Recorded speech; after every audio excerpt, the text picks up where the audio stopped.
Momentos de Bizila, as suas dicas de filmes, séries, quadrinhos e discos.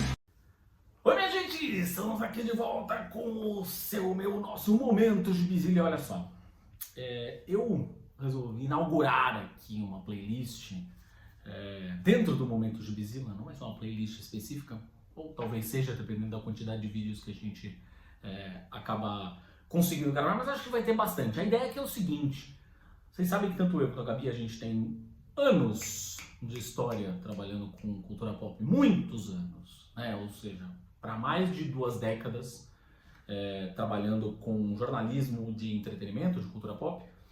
E, óbvio, a gente tem muita história para contar. A gente quer começar a contar algumas dessas histórias, pelo menos as histórias que a gente pode contar aqui.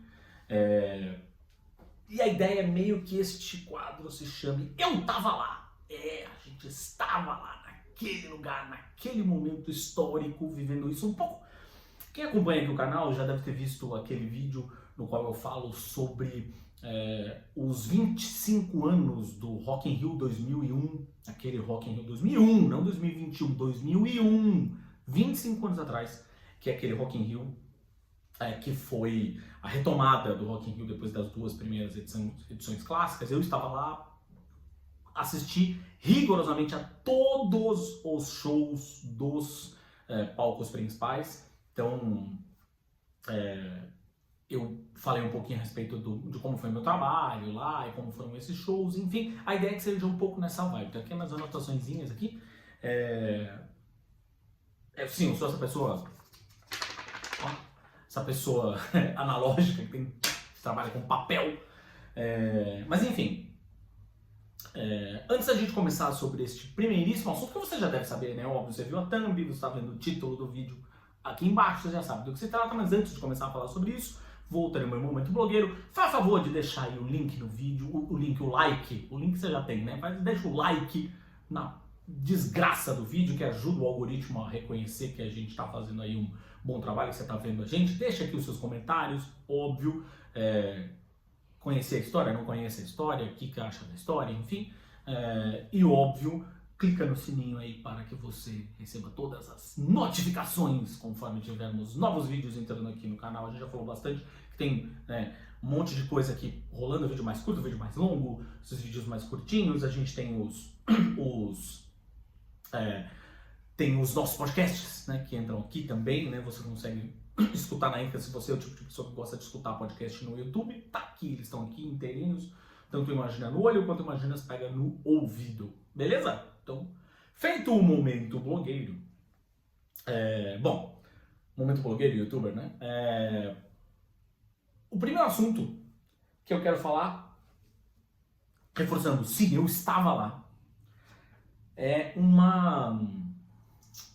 um momento mágico do mundo da música e do mundo do metal, especificamente. Mas eu já vi, confesso, tá? Eu já vi essa história furar a bolha. Ela sair conversando com pessoas que não são pessoas que gostam de metal ou escutam metal, o que quer que seja. Mas elas, de alguma forma, elas sabiam do que eu tava falando, tá? Mas eu tô falando aqui especificamente de um assunto que aconteceu, um momento, né, que aconteceu ali em maio de 2010. Então nós estamos falando de uma coisa que já tem 16 anos, tá? Ano passado completou 15, enfim, já fez a sua festa de debutante, chega aos 16 anos. Eu estou falando, obviamente, deste momento. É porque você não conhece Manowar. Não, eu conheço Manowar. Não conhece Manowar. Conheço Manowar. Pois estamos falando do clássico Você Não Conhece o Manowar. Sim, eu estava lá. Exatamente, calma. Eu estava lá no dia do show e presenciei a cena, óbvio. Você vai olhar aí o vídeo original, vou deixar o vídeo original, o link do vídeo original aqui nos comentários, que sim, ele existe, ele ainda está no YouTube, mas você pode procurar por lá, você não vai ver a minha carinha, óbvio, né, porque eu não estava envolvido, eu não era um dos cidadãos de, enfim, questionável conduta, era essa palavra que eu estava procurando, de questionável conduta que estava ali ao redor do Regis Tadeu. A começar pela lembrança. Se você não sabe do que estamos falando, vou te dar um breve resumo. Regis Tadeu, que é um crítico musical, né, que ao longo dos anos se tornou uma espécie de personagem, tá, da crítica musical. Ele foi, por conta das suas opiniões sempre inflamadas, polêmicas, o seu jeito de falar sem papas na língua, goste você ou não, tá? Eu tenho minhas próprias opiniões sobre o Regis Tadeu. Quem me conhece já me escutou falar algumas vezes sobre isso, que eu eu também tenho papas na língua, não guardo isso pra mim, já falei algumas vezes, enfim. Não sei se já chegaram nele essas opiniões, tanto faz, porque temos muitos conhecidos em comum. Mas de qualquer forma, o Regis acabou virando uma espécie de personagem porque ele começou a aparecer nos programas de TV.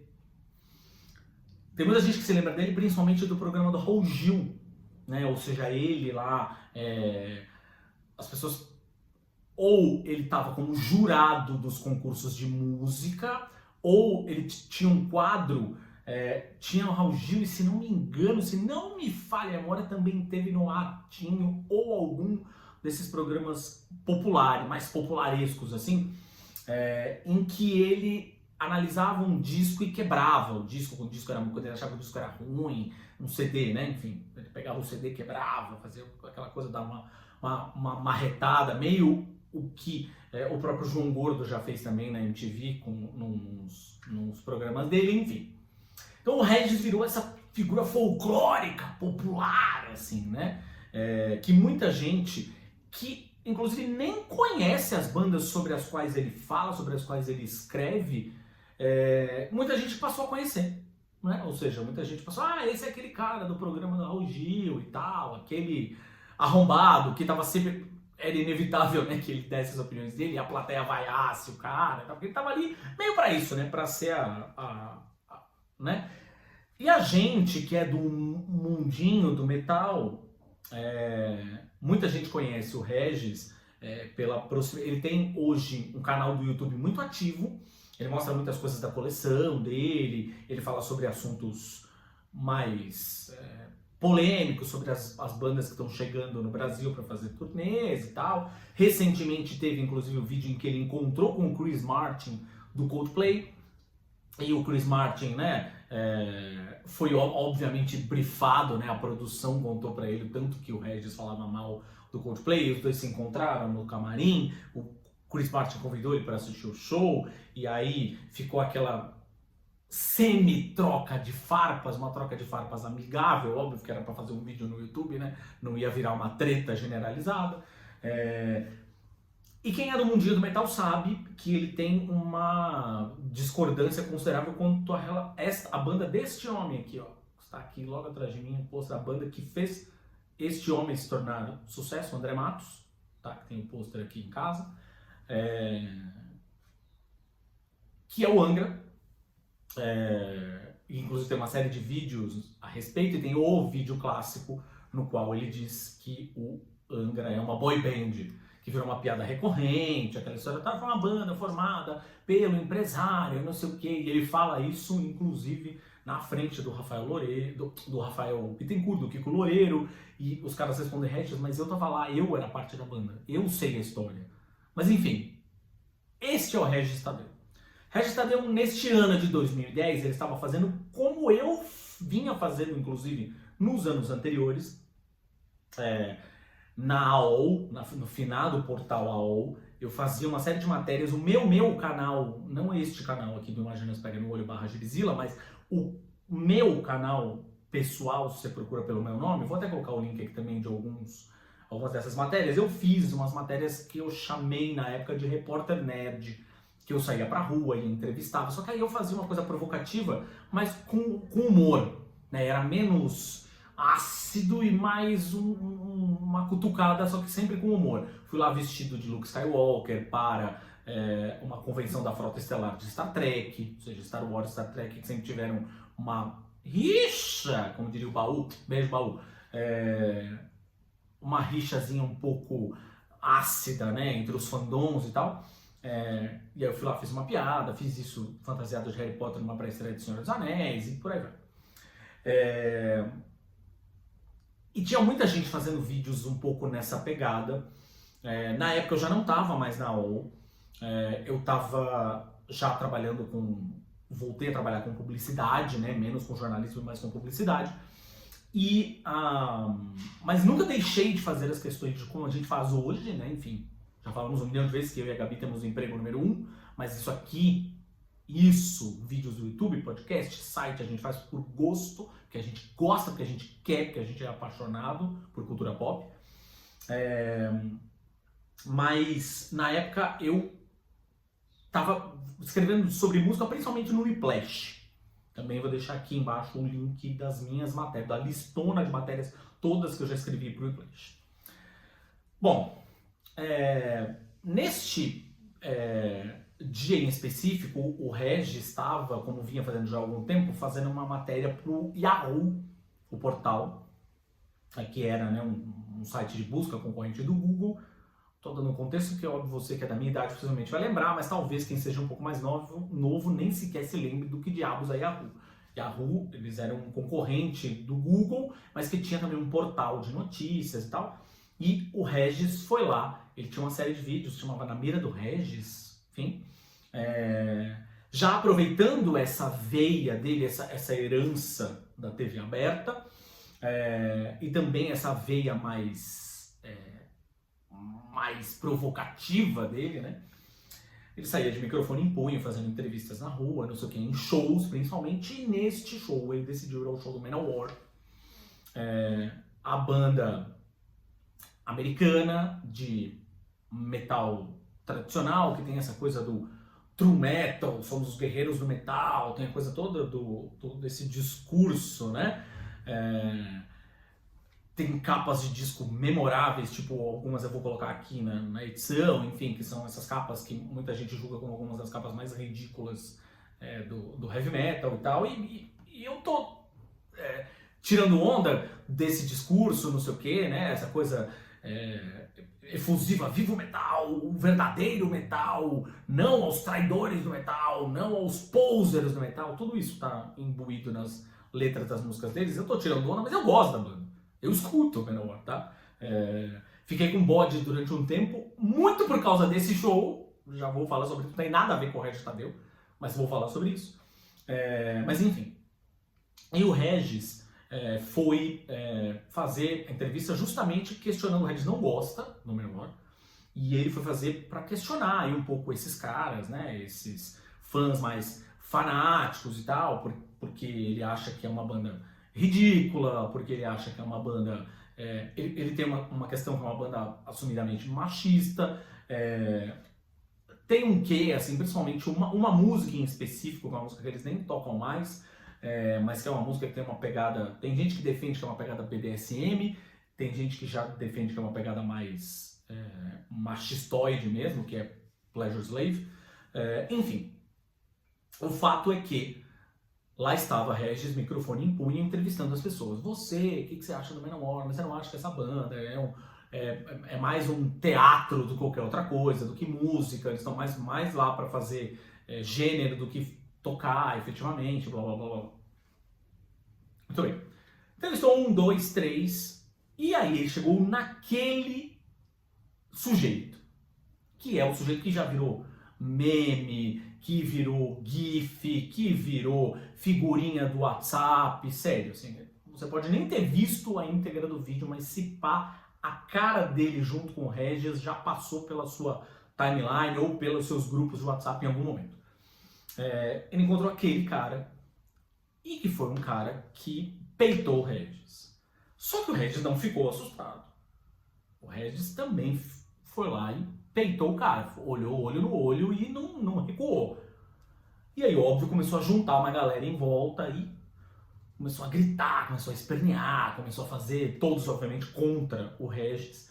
A segurança, eu estava no lugar, eu estava no show, né? Eu fui pra lá cobrir o show pelo Whiplash, eu vi a movimentação, eu vi as zonas se criando em torno do Regis, e vi a movimentação dos seguranças. Os seguranças estavam preparados para intervir caso aquilo parecia, em um certo momento, confesso, para quem estava de longe, como eu, parecia que ia dar treta mesmo. Parecia que de verdade ia rolar um quebra-pau. Não rolou, tá? Mas o Regis foi perguntar pro cara, obviamente, se ele gostava de Manowar, por que ele gostava de Manowar, e aí o cara começou a falar, o Manowar pra mim é tudo, e aí o Regis falou, o que é tudo?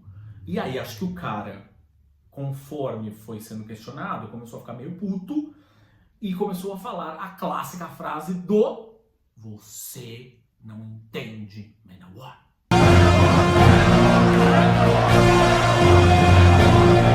Pois é. Esse vídeo é um clássico de uma era das redes sociais, de 2010, né, daquele período ali especificamente, que, volto a dizer, deu uma furada na bolha, pessoas que nem gostam de metal, nem gostam do Manowar, nem sabem que caralhos é o Manowar, compartilharam pra caralho aquilo. Tem duas questões que são muito importantes, assim. Uma é uma crítica que o Regis fez e que o próprio show do Manowar confirmou, que é essa coisa, mas eles estão muito mais preocupados em fazer um teatro, um gênero no palco do que efetivamente tocar. Este show em específico, eu costumo dizer que foi um dos piores shows que eu já vi na minha vida. Maio de 2010, no Credit Card Hall, chamava-se Credit Card Hall, né? Hoje em dia deixa eu só checar aqui, Vibra. Eu sempre confundo os nomes dessas casas de show aqui em São Paulo. Ali em São Paulo elas têm umas 3 no mesmo triângulo ali, basicamente, uma próxima da outra. É o antigo Credit Card Hall que se chama hoje Vibra. Um lugar horrível, é muito legal a casa, é um lugar horrível de chegar. E principalmente horrível de sair. Sair de lá é um inferno. Depois de um show 10h30, 11 horas da noite, às vezes meia-noite, é um caralho de asa pra sair de lá. Mas enfim, tergiverso, como disse Chico Barney. O fato é que este show eu considero um dos piores shows que eu já vi na minha vida. Sério, assim. Tem toda uma investigação, ainda eu confesso que eu fiz muitas apurações a respeito, com algumas fontes daqui e de fora do Brasil, e eu confesso que não tive uma resposta exatamente, uma resposta que pudesse confirmar a minha tese, a minha hipótese. Nesse show em particular, o Manowar só tocou músicas dos anos 2000 pra frente, ou seja, eles não tocaram nem um clássico. Nenhum. Ou seja, dos anos 2000 pra frente. Isso começou a incomodar as pessoas da metade do show pra frente, e quando chegou no último terço do show, as pessoas estavam indignadas, já estavam putas da vida. Quando acabou o show, as pessoas estavam gritando o nome do Iron Maiden. Só pra você ter uma ideia. E essa crítica do Regis, pra mim, faz muito sentido, por quê? Num show sem nenhum clássico, grande clássico, né? Aquelas músicas Battle Hymns, sei lá, Kings of Metal, Brothers of Metal e por aí vai. Não teve nenhuma dessas, nenhuma, zero, rosca. Que deixou as pessoas putíssimas da vida, porque fazia muito tempo que eles não voltavam ao Brasil, né? Eles tiveram um interlúdio no meio do show, que foi um cara, eles chamaram o cara lá, como eles costumam fazer com alguma frequência, enfim, o cara subiu pra fazer lá um furdúncio com eles. Você é um adorador do verdadeiro metal, não sei o que. O cara tava com a camisa do Iron Maiden, eles mandaram o cara tirar, porque não, tem que usar a camisa do Manowar, que é o verdadeiro metal, piriri pororó. Toma cerveja, aí subiram as meninas seminuas, joga cerveja no meio dos peitos da menina, não sei o que. Bom, essa fuleiragem toda durou uns 20 minutos. 20 fucking minutos que os caras poderiam estar tocando no mínimo de 3 a 4 músicas. Ficou essa fuleiragem, né? Essa teatralidade. Eu adoro bandas teatrais, vocês sabem disso. Já falei algumas vezes, banda que faz performance, teatro, Ghost, eu amo, o Lorde, o Powerwolf, cara, sério, assim, eu amo bandas teatrais, mesmo as bandas de hard rock dos anos 80 ali e tal, não sei o que, Motley Crue, Twisted Sister, e por aí vai. Mas o negócio, a situação não tava boa, assim, saca? Porque, já vinha um show tocando um monte de músicas que não necessariamente eram as músicas que as pessoas estavam esperando, as pessoas estavam impacientes, e os caras ainda param o show pra fazer uma fuleiragem dessas. 5 minutos, legal, dando risada. 10 minutos, começou a dar 15 minutos, caralho, peraí, não vai acabar esse negócio? Volta a tocar música. Deu 20 minutos, porra, bicho, não aguento mais, vai. Enfim.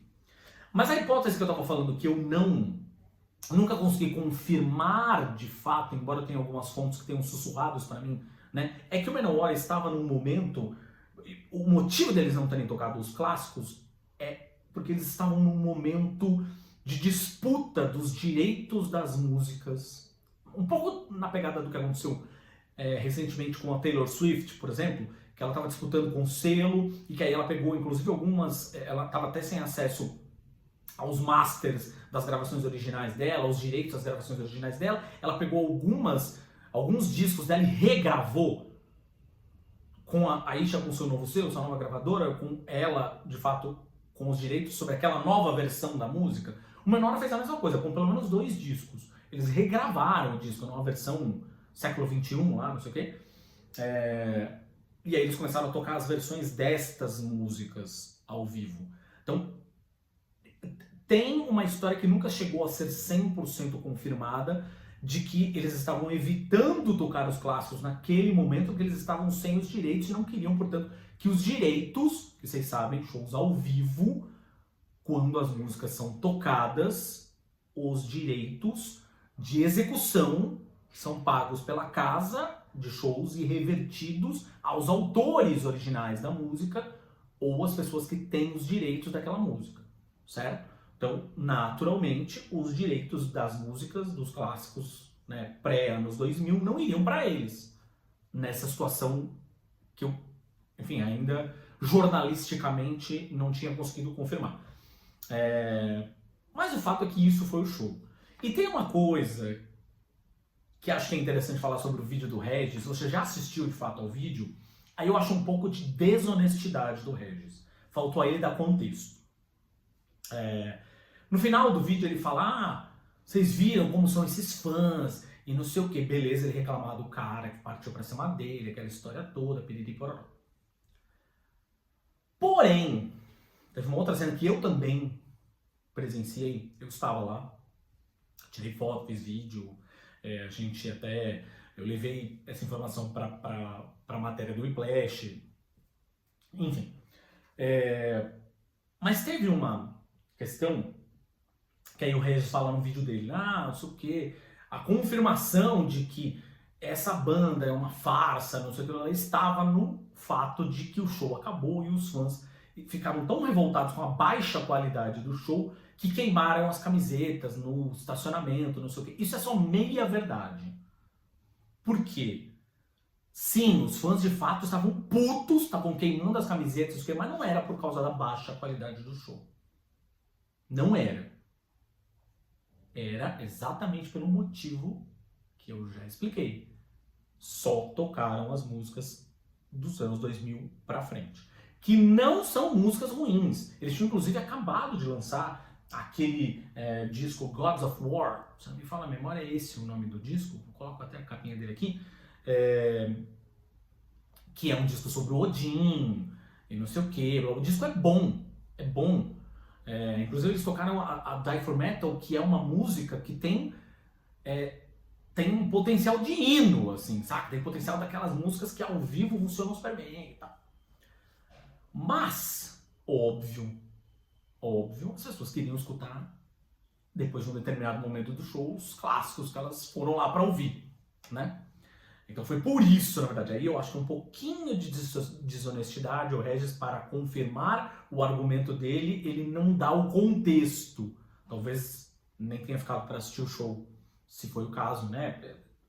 Confesso que se tivesse acontecido comigo o que aconteceu com ele, de fato eu também teria ido embora, enfim, Mas o máximo que aconteceu comigo nessas situações, gravando em shows, foi eu ser entrevistado pela Mama Brusqueta no show do Village People. Quem viveu sabe, tanto Village People quanto Mama Brusqueta. Eu ainda conto essa história em um outro momento. Mas enfim, e foi isso, na verdade, né? Ou seja, basicamente este grande momento do metal nacional se deu por conta de uma desinteligência, como dizem os meganhas, os policiais, uma desinteligência entre um crítico de música bastante incisivo e um fã de música que não queria levar desaforo para casa e não queria deixar qualquer um falar qualquer coisa a respeito da sua banda favorita.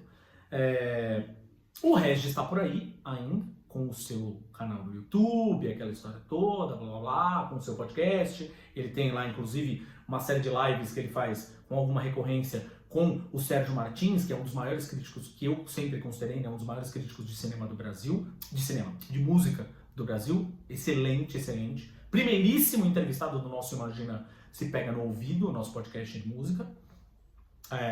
E faz também com o Paulo Barão, que é empresário de diversas bandas, inclusive do próprio Angra, né? Foi empresário do Xamã, na época que o André estava vivo, e empresário do Angra.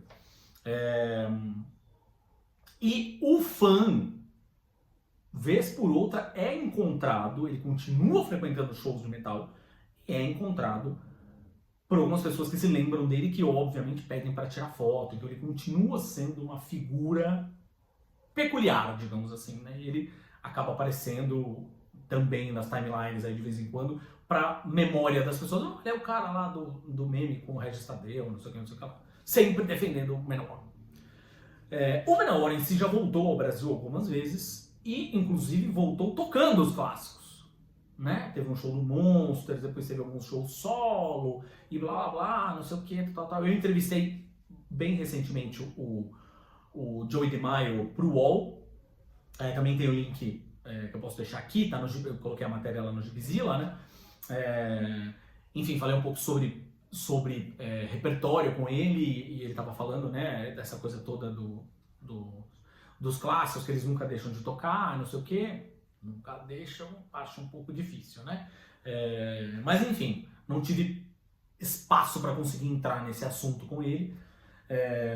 Mas o fato é que eles voltaram a tocar, ou seja, acho que essa situação, que é a situação que envolvia direitos de músicas, acho que ela está efetivamente resolvida, porque agora o repertório deles é um repertório que traz muitos dos clássicos e também as músicas um pouco mais recentes. Era isso. Eu tava lá, no momento Você Não Entende Manowar, um clássico, como sempre. Quero aproveitar para encerrar esse vídeo, novamente pedindo para você deixar o like aqui se você chegou até o final, comentar caso você já tenha assistido ao vídeo na íntegra do Regis e tudo mais, se você acompanha o Regis, você gosta do Regis, não gosta do Regis, gosta de mim, não gosta de mim, comenta, tá tudo bem, ajuda no algoritmo aqui. E óbvio, 2 micro recados para a gente encerrar aqui. Quer fazer suas compras de gibis, de quadrinhos, eu acho, né? De gibis, sei lá, de livros, de discos, estamos falando de música aqui, né? Discos, de CDs, de LPs, tanto faz. Na Amazon, tem um link aqui embaixo da lojinha que nós montamos, eu e a Gabi. Se você compra na Amazon, quer aproveitar uma promoção ou outra, aquela história toda, não sei o que, você compra na Amazon com esse link, não muda nada a tua vida, nada. Só que, óbvio, você consegue liberar para a gente um percentualzinho que o seu Jeff Bezos vai nos pagar como comissão. É um percentual grande? Não é, são centavos a cada compra, literalmente centavos. Mas vai juntando um pouquinho, como diz o Chaves, tudinho no montão no fim do ano, funciona. Tá? E óbvio, a gente tá com uma vaquinha, o link dela tá aqui embaixo também, se você ainda não colaborou, vergonha pra você, pra sua família e pra sua vaca. Essa é uma vaquinha que a gente criou aqui para dar uma ajuda na montagem das prateleiras. A gente tem só essa, que vive sendo o cenário dos nossos vídeos aqui, curtos ou longos, tudo faz. Essa é a prateleira que serve, a única que serve de cenário, que é a única que existe. tá? O restante dos nossos gibis estão todos, gibis e livros são todos espalhados aqui ao redor. Estou cercado deles deste lado, desse lado, tem gibi e livro empilhado quase até o teto. Porque a gente não conseguiu montar essas prateleiras por falta de grana. A real é essa.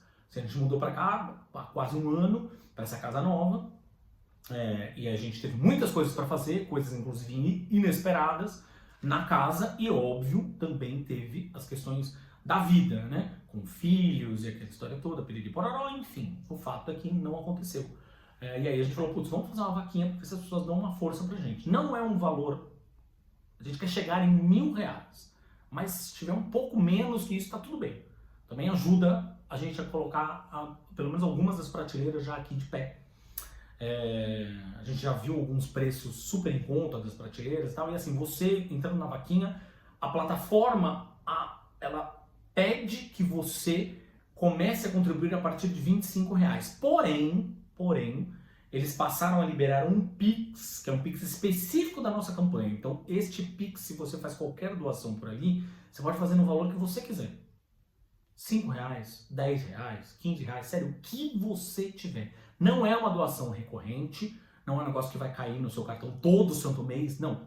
Pá, R$5, pá, R$10, só para ajudar a fazer as nossas prateleiras aqui e para fazer cenários muito mais legais para nossos vídeos do YouTube e tal, coisa e tal e coisa. Beleza?